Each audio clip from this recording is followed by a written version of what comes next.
Tim, can you explain me why CBD is doing this pavilion?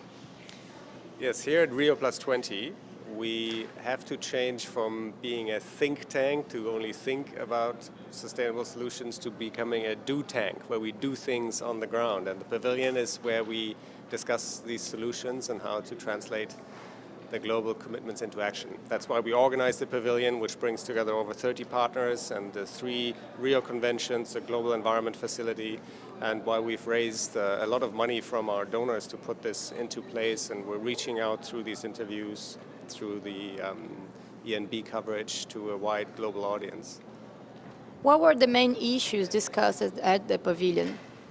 We had several thematic days. Today is the day on gender. We had a day on business, how business can contribute to sustainable development, a day on land management, a day on oceans. And tomorrow we're going to celebrate 20 years after Rio, where the 3 treaties were born, the CBD, the UNFCCC, and the UNCCD, the 3 main conventions coming out of '92. And within each of these days, we had specific sessions where people could articulate new solutions, how they collaborate, how they implemented on-the-ground action of how to move us forward. And we're proud that we have all these partners, that we organize the pavilion, that we have excellent journalists with us who can cover it and tell people about it. And what do you mean to achieve with it?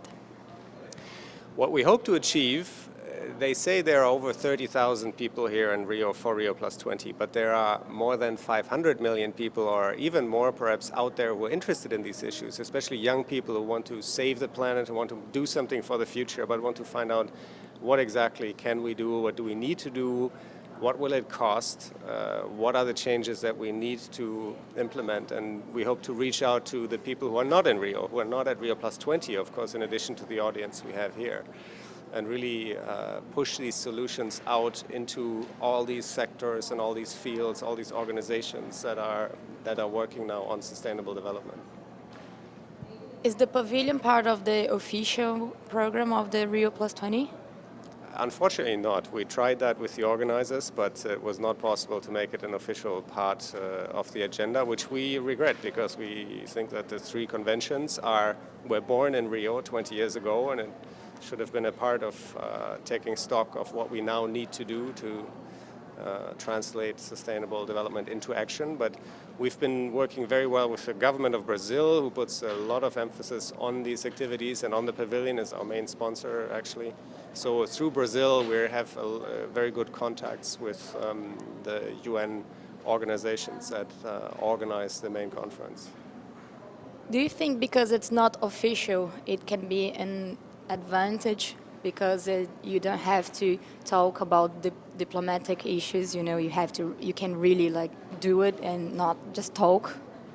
You're quite right. Sometimes it's a bit of an advantage to be not in what we call a negotiation mode. You can talk more freely about what really motivates people, companies, countries, to favor one solution over another, or to push one way and not another. And we do this in what we call the soft space. People can express freely what they think. There is no negotiation pressure. So yes, in a way, it's maybe an advantage that we're not part of the official program.